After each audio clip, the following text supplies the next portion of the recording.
In today's video, I'm telling you 10 things that you must stop doing in Apex during Season 14. These things will not only help you become a better teammate, but also will just improve your skill set all around. All 10 of these are things I see every day in coaching sessions and in my own games. So let's get into it. Number 1, when a third party comes, a lot of players tend to just overcommit to the fight and end up dying when they should instead be backing off and creating space to heal and try to reset the fight. A lot of random teammates will overcommit, and there's often no way to stop them unless you hop on the mic and try to encourage them to reposition or back up. Of course, there will be times when backing up just isn't possible, but often I see that there are ways to reposition your team, even if it's slightly, to create more time and space for you guys to find your advantage. Allowing enemy teams to make you play on your heels is a sure way to get bullied by them. This is particularly important during ranked matches where teams are hyper aware of third partying you. So I always encourage players to assess fights on the probabilities of them potentially getting third partied. If you're going into a fight with the knowledge that there are multiple teams around you, taking that fight is not that smart. But in turn, if you're forced to take it, you want to try to do so from a position where you could hold off the next team that's going to third party you. Typically, concepts like high ground and buildings with multiple stories help with this because there's ways to create space vertically,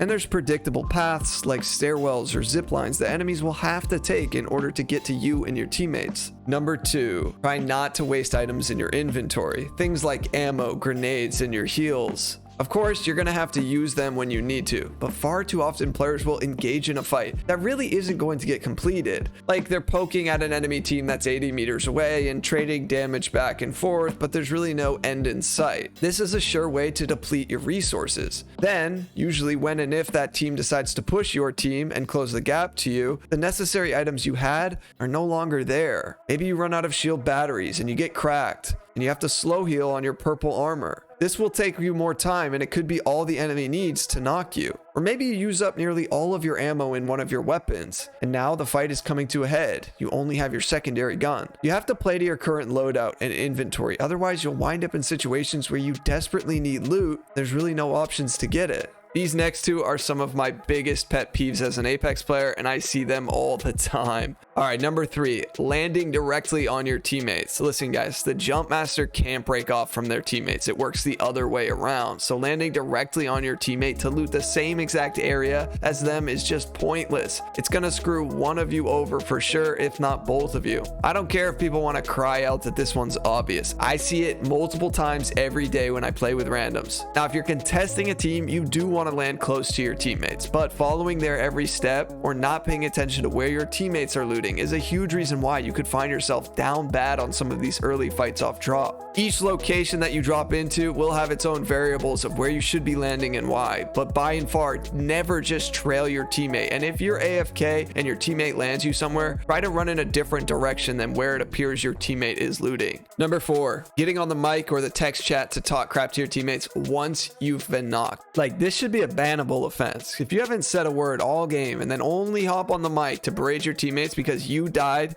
you've got to figure it out. Like, it's not your teammate's fault that you died, and even if it is, saying something to them is pointless. This is also a huge contributor to why players are apprehensive to communicate with randoms to begin with. They've been yelled at one too many times and called names for no good reason. I'm gonna keep it real with y'all. Playing with randoms is frustrating, but you should expect them to let you down. Like, it's two players you've never played with before. Expecting them to make sound decisions that align with what you're trying to do just isn't realistic. And if solo queuing bothers you so much, I would suggest taking that energy and using it to try to find teammates, because the solo queue experience isn't going to change. However, if you're dead set on solo queuing, or if it's something you feel like you have to do because of the server you play on or the time you play, then try using your mic at times to call out reasonable things to help affect the outcome of the fights that you get into. Number 5, don't take gold knockdown shields from your teammates if they are playing legends like Gibby, Newcastle, Lifeline, or Mirage. Now, because gold knockdown has changed in Season 14 to basically do what gold backpack used to do, it's important that you give the gold knockdown to one of these 4 legends, as they all have a special revive animation and it's more beneficial for them. And obviously, if you are playing one of those legends, then make sure your teammates know to give it to you. If you guys want to further support my channel, go ahead and smash the like button for the YouTube algorithm. This is free and helps the video out a ton, so thanks for doing that. Number 6, this is a 2-part tip, but you want to not get in the habit of holstering your weapon before you've completed the reload animation, or going ahead and swapping to your next gun and then not remembering that you didn't actually reload it. Both of these are super common among all players, so let me explain what happens. It's really 2 different things, but they essentially have the same bad outcome for you. Let's say you have an AR and a shotgun. You spray your whole AR clip and then you start to reload, but before the gun finishes the reload animation, you swap over to your shotgun. You then use all of your shotgun shells and you need to go back to your primary weapon, but your opponent is still right in your face fighting you. Well, if you pull your primary weapon back out and it needs to complete the reload animation, that could be the difference between you living or dying. It's also super common to swap to your secondary before you actually reloaded your primary gun. Then when you go and swap back to your primary, you totally forgot that you never reloaded it. Seconds really matter in these fights in Apex, so always try to be mindful of if you need to reload your guns, and if you haven't completed the reload animation, you want to try to utilize the cover around you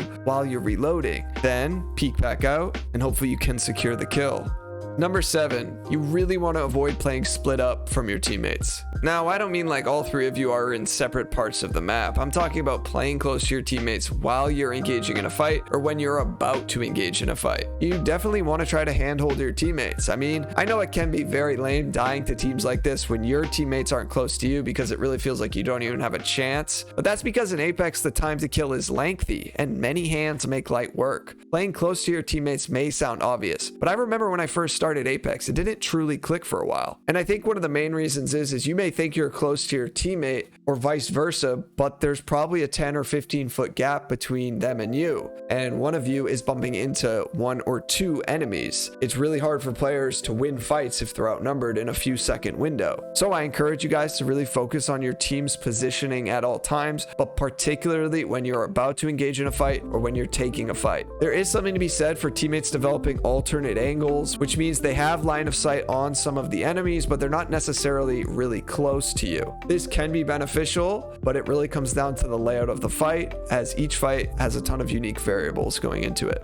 This is definitely a huge reason why a lot of teams lose fights in ranked matches. They will go against a team that is playing tighter and has better coordination around the execution of their game plan, whereas another team may be spread out but only by 10 feet from each player, but that makes all of the difference. Number 8, you want to avoid playing ranks like it's pubs. Way too often when I've solo queued in the ranks, usually up until diamond, a lot of players just don't think and they make terrible decisions around dropping with multiple teams or continuously pushing fights. Sometimes when they already have KP. Ranked is definitely the more strategic game mode in Apex. There's obviously an RP system, so running around aimlessly and trying to take every fight is really not a viable long-term strategy. Especially given how the rank system has changed and will change again in Season 14, Apex wants the mode to reflect similar to the competitive side of Apex, and that does not include running it down mid and trying to fight everybody. Number 9, try not to take heals when your teammates clearly need them. Let's say your teammate just got revived and they're either popping a syringe or clearly looking in a death box for a med kit. This happens often where I'll drop a med kit for that teammate and then the third teammate just thinks it's fair game and comes and swoops it up. Like, no, that's for our teammate who definitely needs it more than either of us at this moment. So I guess all in all, I would encourage players to just be more aware about their teammates and their circumstances. Number 10, you're going to want to stop spam pinging. Whether that's pinging enemies or pinging things you need, this is a sure way to annoy your teammates and ultimately end up not getting what you want. You want teammates to listen to your pings, but if you keep annoying them with repeating the same ping over and over, then they will either mute you or deliberately do the opposite of what you're telling them or asking them for. I know most players don't spam ping anymore, but it is still a problem I see often,